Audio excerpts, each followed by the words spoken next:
Nah, sesi 2 setelah itu semua beres kan, sesi 2 adalah merancang course delivery-nya, merancang pembelajaran.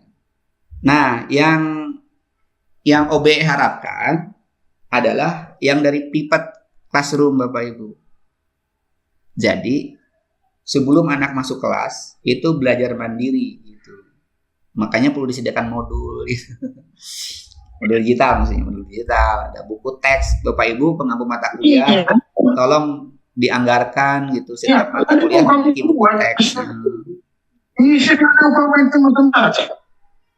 Gitu Bapak Ibu. Jadi kalau pengampu mata kuliah apa, sediakan dananya untuk bikin buku teks diterbitkan, BKD juga dapat gitu kan. Nah, kemudian setelah mereka memiliki pemahaman itu di kelas itu adalah sudah menggunakan pengetahuan belajar berorganisasi. Jadi artinya project, diskusi segala macam. Ya berarti mengurangi tugas guru dosen untuk ceramah gitu. Karena mereka sudah tinggal kita sediakan skenario-nya seperti apa supaya mereka tentu tanggung jawab dari dosen adalah feedbacknya ya. Balikannya itulah yang sebenarnya jadi beban, takut beban karena kan harus mengomentari, harus segala macam. Tapi ya harusnya begitu. Dan setelah di kelas itu selesai, nanti direfleksi ya, dia post kelasnya itu refleksi pembelajaran dengan memberi tugas tambahan atau apa. Makanya nih dikonstruksi demikian rupa oleh prodi, oleh universitas agar sistem pembelajarannya itu pemerintah juga sudah sebenarnya ikut 7 Pak. Ikut 7 itu sebenarnya menggunakan pola ini, using knowledge. Ya, case method, team based project kan itu di ruang kelas tidak lagi belajar mengumpulkan pengetahuan, tetapi harus dilatih untuk memanfaatkan pengetahuan melalui metode atau memperagakan pengetahuan melalui metode kasus, project atau pembelajaran. Nah ini. Kemudian sesi 3 merancang asesmen dan evaluasi. Ini yang belum, UPI juga belum, baru akan Bu Heni ya. Nah ini formatnya seperti ini sebenarnya evaluasinya. Ini kajiannya agak mendalam karena kan ada beberapa sesi yang kalau yang mengukur CPMK gampang, CPMK ke CPA juga gampang.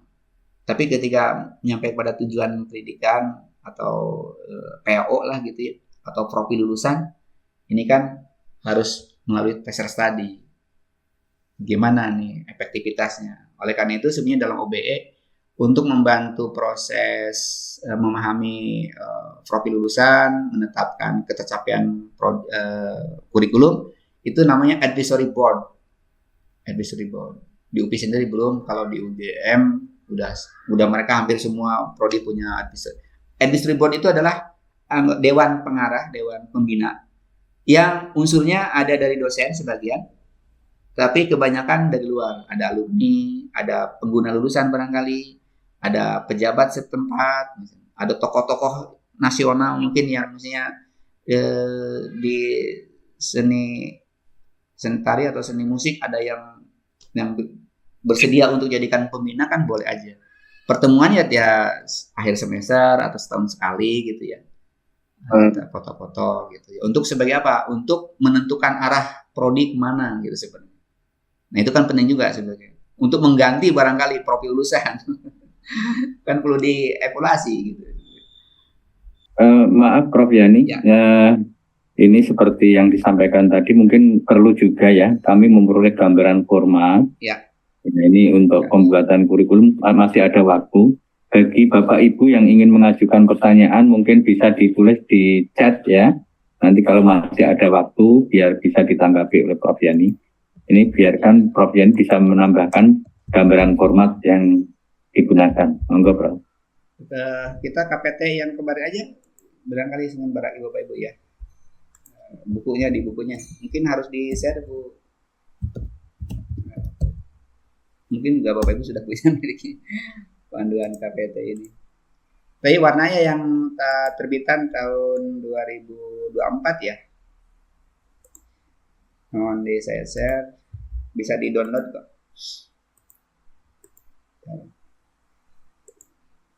Nah, ini adalah yang ini bukunya ya. Sama sih dengan yang tahun 2020 pun warnanya biru. Tapi ini yang terbaru yang bisa kita gunakan sistematikanya. Mungkin bagi teman-teman yang akan merumuskan dokumen, baca dengan cermat gitu ya. Tapi bagi Bapak Ibu yang memang tugasnya untuk memberikan masukan ya, apa istilahnya, prinsip-prinsipnya tinggal ya kalau baca pun boleh sih mencermati. Jadi maksudnya yang lebih cermat lagi adalah teman-teman yang akan menyusun buku. Di halaman sistematikanya, nah ini yang halaman berapa? 25 ya. Depan kurikulumnya kita ada identitas program studi, ini tolong dibikin, kemudian evaluasi kurikulum.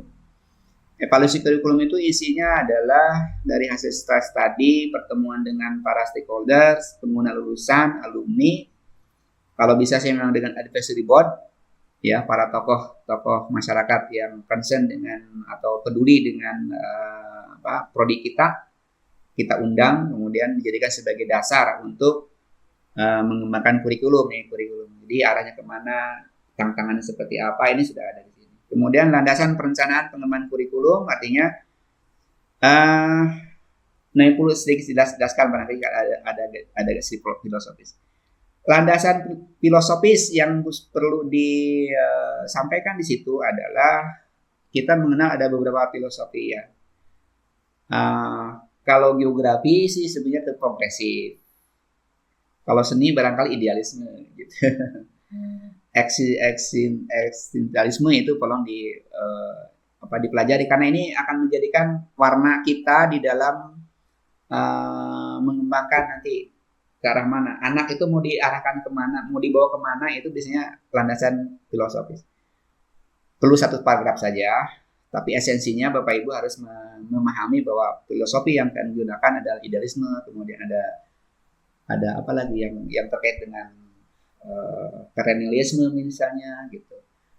Ya mungkin eksistensialisme atau ya eksistensialisme. Ya, eksistensialisme itu perlu dikaji. Esensinya apa, kemudian bisa diterapkan di dalam. Landasan sosiologis adalah landasan yang terkait dengan masa depan. Kita tantangannya era industri 4.0, ada teknologi AI yang bisa menggeser gitu ya. Ada apa saja yang terjadi, masyarakat 5.0 gitu ya, keruntuhan menurunnya merosotnya moral dan lain-lain, itu adalah kondisi-kondisi landasan sosiologis yang harus kita antisipasi. Landasan psikologis, landasan ke arah ke pendidikan. Misalnya jelaskan karakter anak terkait dengan generasi alpha, generasi Z, generasi strawberry. Generasi strawberry ya kelihatannya sangat manis, asem gitu, lucu gitu ya. Tapi rapuh banget dia itu. Ditaruh aja sebentar dia 1 hari 2 jam mungkin sudah layu. Kegesek aja dia sudah lecet gitu ya. Nah gitu. Jadi ini tolong generasi berikutnya juga sekarang di Cina sekarang ada gejala yang namanya generasi muda ekor busuk. Generasi muda ekor busuk itu semacam generasi kegalauan mereka terkait dengan tidak punya pekerjaan. Jadi setelah mereka punya belajar, mereka nggak punya pekerjaan, tidak tersedia pekerjaan itu.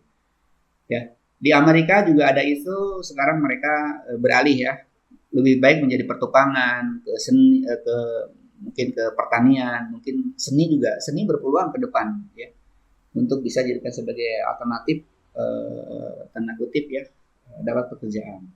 Ini kan perlu kita urai di situ di dalam landasan psikologis yang seperti itu. Landasan psikologis misalnya usia anak itu berapa?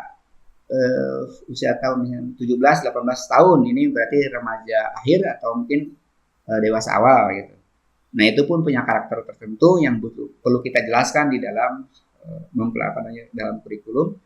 Kemudian ada landasan yuridis jelas, ini tentang hukum ya, Permendikbud ya, tentang undang-undang dan lain-lain ya. Jangan juga banyak, mungkin hanya 150 atau 200 kata. Ya. Kemudian rumusan visi, misi, tujuan, strategi, dan itu university value juga mungkin bisa dibahas biasa. Nah di sini Bapak Ibu di panduan tidak menyebutkan profil lulusan, ya langsung pada rumusan standar kompetensi lulusan, ya. Nah ini kalau di UPI nanti saya tunjukkan format UPI. Kalau di UPI itu kita sudah menggunakan aplikasi Ibu ya. Aplikasi sehingga jumlah kata pun diatur gitu ya, supaya seragam gitu, jangan sampai prodi ini berhalaman-halaman, baik prodi ini sedikit, jadi memang sudah ada hampir semua prodi sudah mengisi kurikulum karena akan terkait dengan RPS-nya. RPS terkait dengan jadwal dan juga daftar hadir mahasiswa, BAP, berita acara perkuliahan, berita acara perkuliahan terkait dengan penambahan insentif atau remunerasi. Jadi artinya sistem itu dibangun sehingga mau tidak mau prodi harus membuat kurikulum, dokumen kurikulum. Nah, CPL sudah saya jelaskan tadi. Kemudian, nah ini kan disarankan terkait dengan KKNI ya sebagai deskriptor dari profil lulusan. Penetapan bahan kajian tadi sudah disampaikan. Ini adalah body of knowledge-nya, nanti kita formatnya seperti apa.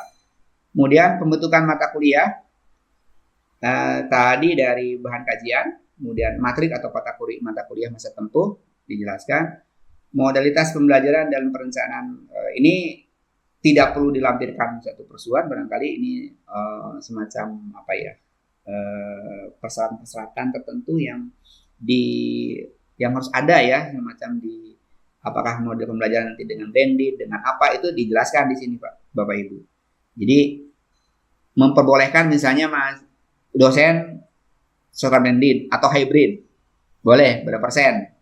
Nah itu juga diatur di dalam kurikulum gitu. Nah gitu, jadi kalau ya blended itu kan sebenarnya 20, kalau kurang dari 20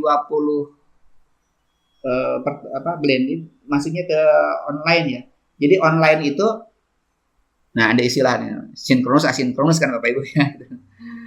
Sinkronus asinkronus. Kalau tatap muka seperti ini sinkronus ya. Tatap maya juga sinkronus. Ya. Tapi kalau tugas itu asinkronus. Tugas mandiri atau tugas berkelompok itu asinkronus. Nah proporsinya kalau hanya sekedar selingan ya pertemuan tatap mukanya misalnya sudah 14 atau 13 ya. Nah 3 pertemuan berikutnya kita online. Nah itu pun masih termasuk pada sinkronus Bapak Ibu, masih pada tatap muka itu. Nanti kalau sudah perkiranya lebih dari 20% dari pertemuan dengan online baru nanti blended. Ini itu tolong terapkan.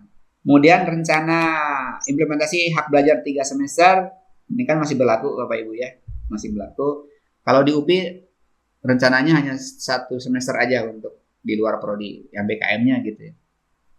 Yang lainnya kita kembangkan dengan cara ya tadi dengan mata kuliah umum dan lain-lain.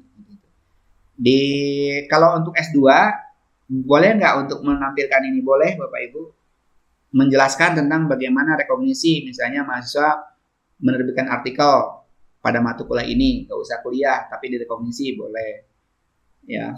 Kemudian juga mungkin ikut seminar, ikut konferensi, ikut learning service, bahkan project.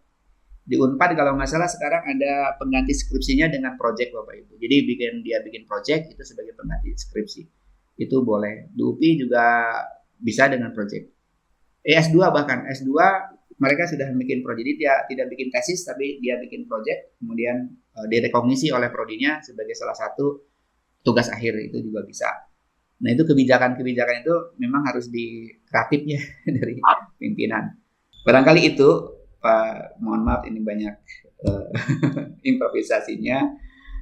Lebih baik kita manfaatkan untuk banyak diskusi, karena saya yakin bahwa Pak Ibu juga sudah ada sebagian mungkin yang sudah mengkonstruksi kurikulumnya, tapi masih belum yakin apakah ini OB atau tidak, kan kita bisa konfirmasi seperti itu. Dan mudah-mudahan sesuai dengan janji, saya udah bilang ke Ibu Ayu, janji ya ini harus selesai, jadi nanti pada waktu Mei udah selesai bikin dokumennya harus jadi gitu maksudnya. supaya kita tetap bersemangat untuk bahwa akan mengalami kesulitan, ya kita diskusi aja gitu supaya semua minimal outcome merancang kurikulumnya udah benar. Nanti untuk yang teknik evaluasi dan pembelajarannya nanti lain waktu kita diskusi lagi.